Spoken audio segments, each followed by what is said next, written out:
energy and air pollution will be one of the top 5 issues for the general election. We talk about Putin being in control. He's not really. It's the various factions under him, and it suits them to have him at the front. If you're trying to save for a house deposit and you'd have to save up some crazy amount of money, how on earth are you going to do that if a pint is £7? There's certain key things that we want from India, and there's certain key things that they want from us. You're listening to Bloomberg UK Politics. I'm Yuan Potts. And I'm Stephen Carroll. Ewan, I've been somewhat inspired by the 80s and 90s television series Treasure Hunt in my preparation for today's programme, as I felt like I was poring over a map for most of the morning, trying to figure out where Rishi Sunak was speaking to, because he's been having his day out on the local radio stations. Yes, 8:52, where was he? Where was he? I don't know. BBC Radio Berkshire. Oh, well, okay. That was on his way home, obviously. Yeah. Well, funny fact, that was the last one, but he did a whole round of BBC interviews: York, West Midlands, Manchester, Shropshire, Radio T's, 3 Counties Radio. Which I just had to ask, which 3 counties are those? And our next guest knows all about it. We'll come to Stuart in a minute. Radio Cornwall, Radio Berkshire. Yeah, a whole round of them. This is in the news because last year it was very much in focus, wasn't it? It's been going on for years, but because Liz Truss's premiership was looking short, first of all. It was definitely short. We didn't know that at the time, but it was looking rocky, wasn't it, already at this stage last year? And this round of local radio interviews were pretty painful, weren't they, for Liz Truss? Well, look, it's quite a feat of stamina that you need, because it's an hour long, and essentially each of them gets about 8 minutes for the interview. So it's short, and essentially you go from interview to interview to interview. So if you think about it, it's a bit kind of like doing about 10 job interviews in a row via Zoom, where you're speaking to a different group of people every few minutes, and you have to try and figure out how you're going to best present yourself across your key points. A couple of common themes, though, we heard in the interviews this morning. Yeah, HS2 came up a number of times, and not just from the northern stations. He decided it would not be the right time to announce a massive shift in infrastructure policy. He ducked those questions. He was asked about buying Reading Football Club, a tongue-in-cheek question from BBC Radio Berkshire. He declined to buy Reading Football Club. Now, look, I think Prime Ministers can make a bit of an error in this, thinking that this could be a relatively easy way to spend an hour. It is not an easy way to spend an hour. These radio presenters have had a lot of time to prepare themselves for this, and it is a big interview, and they're going to throw everything at the PM. And I think it is a very difficult way to spend an hour. And it's also a chance to discuss local issues with the most powerful politician in the country too. And HS2 was a great crystallisation of that too, because obviously it travels through quite a lot of the parts of the country that he was speaking to, and each part of the country is going to have a different take on exactly what High Speed Rail 2 could mean for them, and the beginning and end of that line potentially very relevant to them too. Yeah, BBC Radio Manchester, you won't be surprised to hear, pushed on it really hard, finally culminating in asking for a simple yes or no answer, which the PM declined to give. Interesting, of course, that Rishi Sunak will also be going to Manchester later in the week for party conference. And it's an interesting backdrop, isn't it? The discussion. Well, it could have been a difficulty getting there by train. The train strikes are on, yeah. Time. Apparently he's driving, sensible. Right, well, let's dig into what we learned from these interviews. We've got our government editor, Stuart Biggs, with us in studio for more. Stuart, by the way, well done for knowing which 3 counties were the 3 counties. I definitely learned something from. But, I mean, look, what was the common thread through what we heard from the Prime Minister this morning? Well, I think the point that you made on HS2 was the big one for me, and as you say, it runs through so many different types of constituencies in England, and you know his line that he says spades in the ground. I think sort of downplays how high tech HS2 really is, to be honest. But you know the line that he's only committing to London to Birmingham, and we can talk about the London bit of that if you want to, but.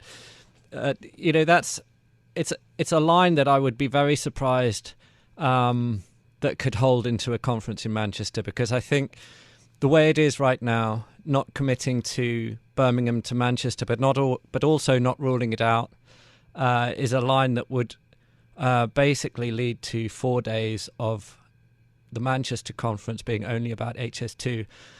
And, you know, it may be that he's decided that that's the worst, the best possible, you know, out of a series of bad options, that's the best one. But nevertheless, it's a very risky, you know, annual conference is the moment where he's supposed to set out a vision for the next year, and that's heightened this year because it could be the last annual conference before an election next year. So I think that the stakes on this one are pretty high, and it's a very risky line to be going into conference with. I read a source in the Times saying that the PM was taken aback by the amount of hostility to the possibility of shortening HS2, which kind of surprised me. It surprises me that he could think that this isn't such a sensitive issue, and the way we looked at it this morning in our story was that, of course, you've got the kind of train user type of constituency, that this is a very important line. It's, in a sense, it was promised as, you know, a brand new backbone for transport infrastructure in the country. It was a huge part of kind of linking northern and Midland cities to London.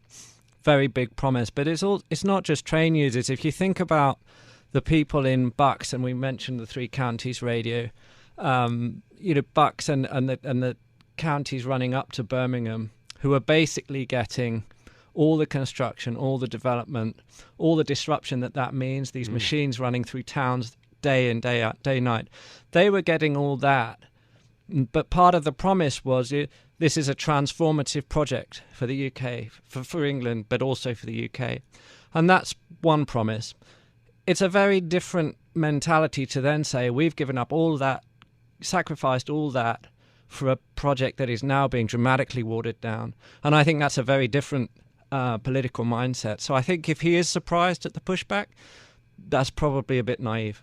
How did the Prime Minister do overall? I mean, famously, Liz Truss did not do very well on this particular round last year. And in fact, the radio presenters won an award for their questioning of her. So how did Rishi Sunak perform under this pressure over HS2?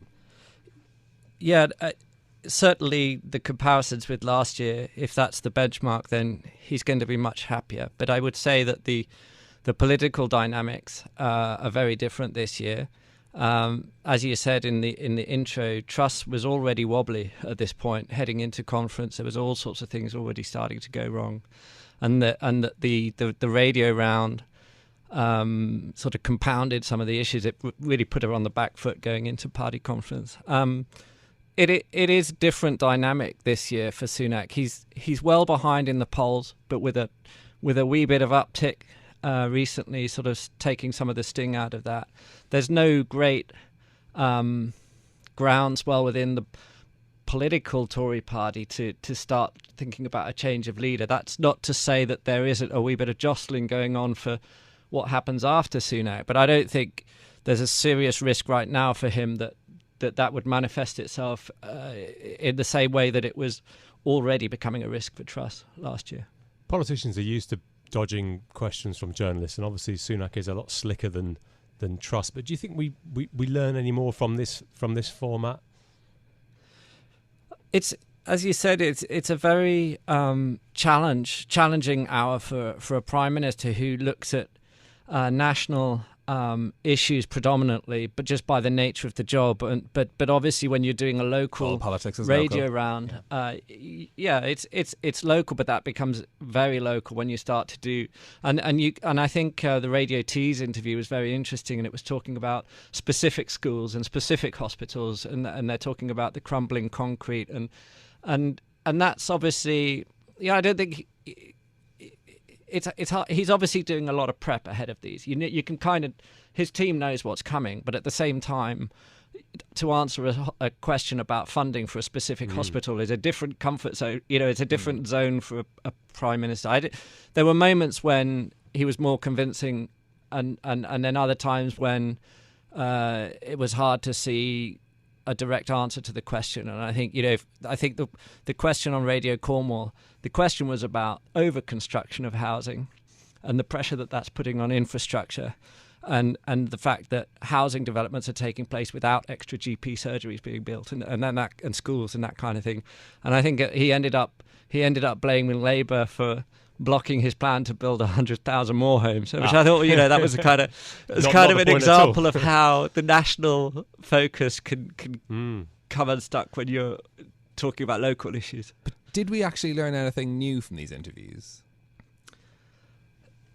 Just that, this sort of 2 weeks we've had where Sunak is doing what he would call a reset or putting the UK on a new trajectory. Of course, I wouldn't say it's something that we learnt new today, but it does appear to be a shift of focus that he's sticking with, and this is going to be the centrepiece of how the Tories go into the election next year, and it's about forgetting the last 13 years of his party being in power, and even the bit where he was Chancellor, which is the sort of bit of HS2 that slightly gets forgotten, that he was the Chancellor when the lead spur was scrapped, for example.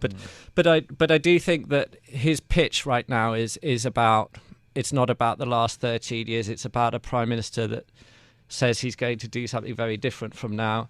It's a very risky political strategy, I think, but we've seen briefings in the various papers around his team, and I think we reported ourselves on Saturday that they're calling it sensible populism, but they're also calling it sort of let Rishi be Rishi, and that seems to be the move going forward. On that subject, I want to ask you actually about the green shift, because there's been some polling on this, isn't there? And I know you've written about this for Bloomberg. What happened last week? The shifting, delaying the ban on sales of new fossil fuel cars, and there was some movement around how quickly people would have to get a heat pump versus a gas boiler and that kind of thing. What the polling shows is that underlying these moves, is support. There is support for. There is a fear about the cost of this green energy transition, and especially during the cost of living crisis. So in a sense, he's kind of shooting into an open goal on certain policies, and arguably there is a constituency that is worried about the cost of HS2, and there is an argument for diverting some funds to if it means that potholes can't be filled in, or HS2, if you put a question to a voter, maybe they will say, actually, it's better to fill in the potholes. But the broader risk to him, I think, is that in doing this, it's creating a sense of chaos and U-turn. But underlying that is a sense that the country has got itself into a mess that requires these drastic steps. Now, that's part of him saying, okay, forget the last 13 years. But it's also kind of a gamble to say that voters will forget the last 30. Do you know what I mean? It's a sort of I'm the reset, but it's not entirely clear that people will let him do the reset. Yeah, I wanted to ask you too about a story around Labour today as well, and this is to do with their policy on private schools. They had promised to scrap the charitable status for private schools, but now they've gone back on that. What's happened?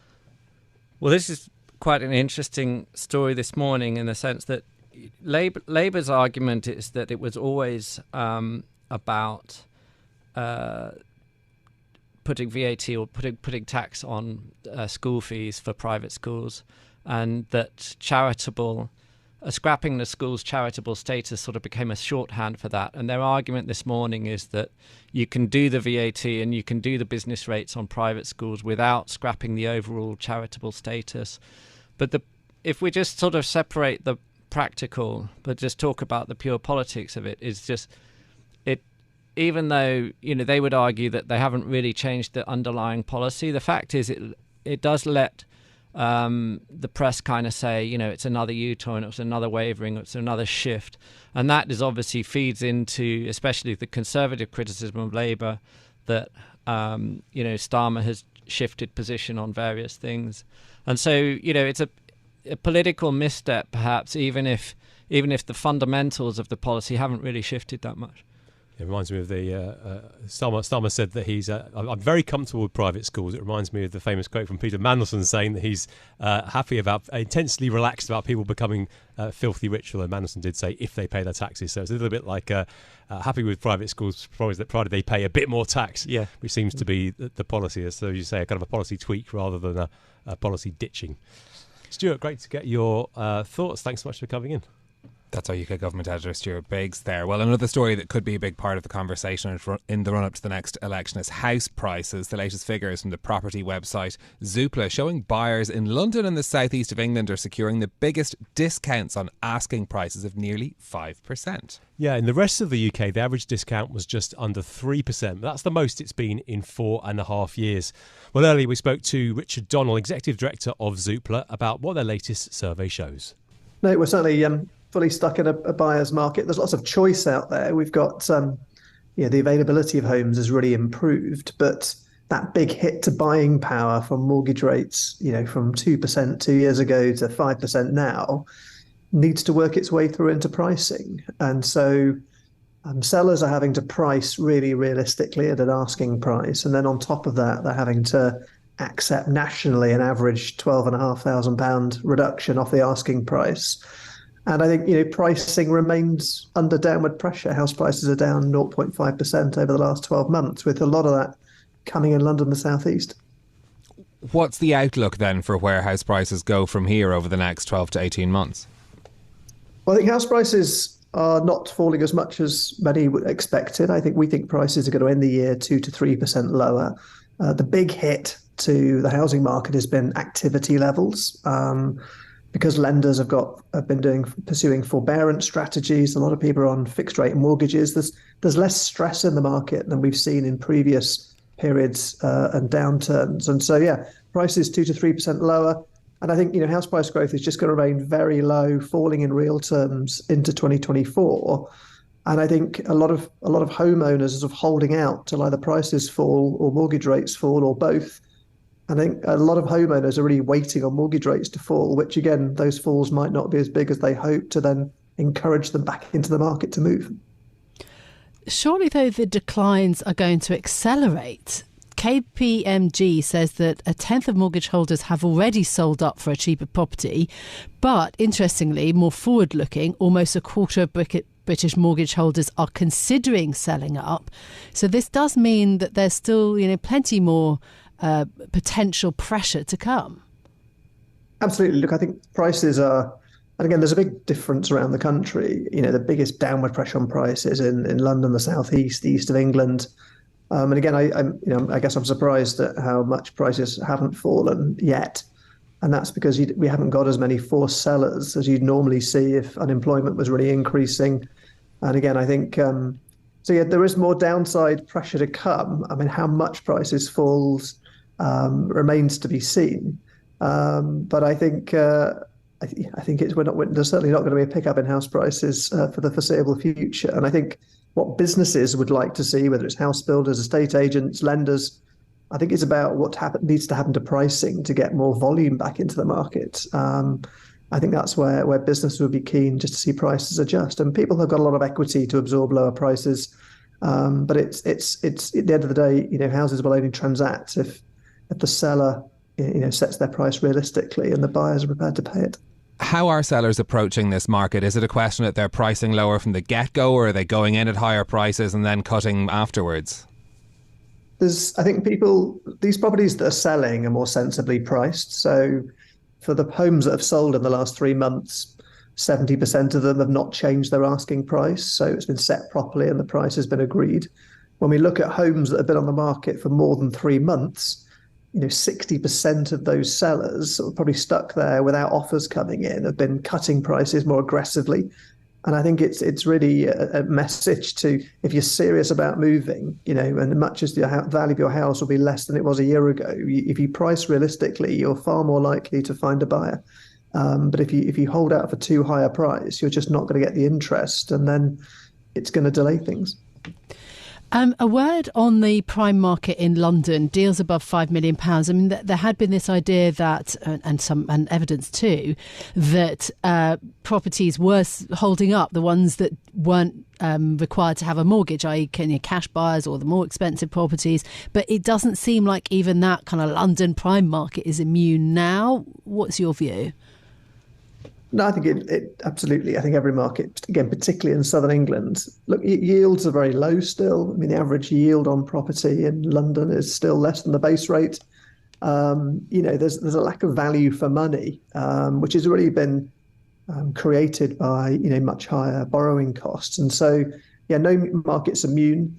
And again, this all links back to the whole Brexit, jobs, working from home, London, what's powering London's economy to then attract that inward investment in. So again, we're probably set for a good year or so of much weaker market conditions right across London, the southeast. How much longer are deals taking now to sell a home versus a year ago? Well, where the property's priced properly, it's actually selling. It's not much different to 2 or 3 years ago. It's sort of 50, 60 days to agree a sale. That's from going on the market to going what's called sold subject to contract. There's then another up to sort of 90 to 100 days to then go through all the legal and financial process. So we haven't seen the time to sell sort of really increase dramatically. Because obviously, where there's a willing buyer, willing seller, deals are still happening. It's the properties that are sticking on the market. So what proportion of homes on Zoopla are being priced correctly, in your view? I think probably about 50% or so. I mean, that's purely plucking a number out of the air. But I think, but look, for some people, you might say, well, look, someone might have overpriced a property, but if they need to get that price to then unlock their next move, and they don't need to sell, then people can afford to just wait and potentially hope that someone will eventually come and buy it. So it's all about the sort of psychology of sellers as much as anything. That was Richard Donnell, Executive Director at Zoopla, speaking to myself and Caroline Hepker a little bit earlier. Now, you may not know the name Crispin Odey, but he is, or rather was, a titan of UK finance. The hedge fund manager used his wealth to back Brexit and the Conservative Party, and he once employed Kwasi Kwarteng and was friends with Boris Johnson. In recent months, Crispin Odey has faced multiple allegations of sexual misconduct, which he denies. He was removed as a partner from the firm that bears his name after the claims were made public. Now, our reporter Will Shaw has obtained a recording of Odey speaking to a private investigator who had done work for Harvey Weinstein. A little earlier, Will told us what was said during that conversation. It's the recording Crispin Odey would never have wanted making public, basically. He says that Harvey Weinstein had access to a lot of much more attractive girls. He said if someone touches you on the bottom, you might be able to get up to 100 grand. And he talked broadly just about his attitude to what the case is, how the case is playing out, or how it was playing out in late June. He said slowly the truth will come out, and if the truth comes out, then you slowly win back the middle ground, and people say that was very unfair and it's a totally different game. There's also a slight touch of menace to his voice at some point. He said, I'm just not somebody who gets very bitter, actually. I tend to get even. Yes. What is Odey's position then on that today in that case, if this is, some time ago that the recording was actually was taken? So his position has changed a bit over the last couple of days. At the point when I first contacted him, which was on Tuesday, he, in response to questions about the call and its contents, he initially said, this is all untrue, this is hearsay. We remained in contact. On Wednesday, he'd changed his line a bit. He said it was very early in that journey, referring to the conversation with Seth Friedman. He feels like the reporting is unfair. He says, but I think still reducing 70 minutes to 3 sound bites is mean. So he doesn't want to discuss it further. His position has changed a bit. It's gone from being, no, this is all untrue, to like, no, this is effectively mean that I'm being quoted like this. Okay. What about the motive? I mean, the for a private investigator to make this tape available to you, Will, this seems quite extraordinary. Why is he making this public?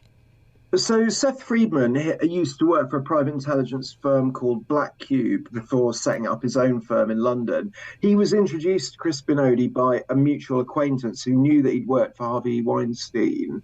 So Seth Friedman says he had no plans whatsoever to make this recording public. And his view is effectively that everybody is innocent until they're proven guilty. Now, Seth Friedman changed his position a couple of days ago after Crispin Odey gave a statement to the Financial Times in which he admitted that, in fact, yes, he had touched one of these women inappropriately, albeit he says he was heavily medicated at the time after a trip to the dentist. Now, Seth Friedman says that's changed the situation completely, and he now says it's in the public interest that the contents of this conversation are out there. Seth Friedman says it's important for the public records that people hear what he has to say. So that was our finance reporter Will Shaw speaking earlier to Caroline Hepker and Anna Edwards. Now, the story around Crispin Odey does have wider ramifications. 2 MPs started an investigation this summer into whether firms are doing enough to tackle sexist attitudes in finance, while the regulator, the Financial Conduct Authority, has just this week proposed new rules designed to ensure firms can take decisive action against staff accused of sexual misconduct. That was following criticism that it hadn't acted quickly enough on the issue. Well, that's it for today. If you like the programme, don't forget to subscribe and give it 5 stars so other people can find it on Apple Podcasts, Spotify or wherever you listen. This episode was produced by James Woolcock. Our audio engineer was Maruf Hussain. I'm Stephen Carroll. I'm Yuan Potts. We'll be back with more tomorrow. This is Bloomberg. Bloomberg UK Politics. Listen weekdays at noon on DAB Digital Radio in London.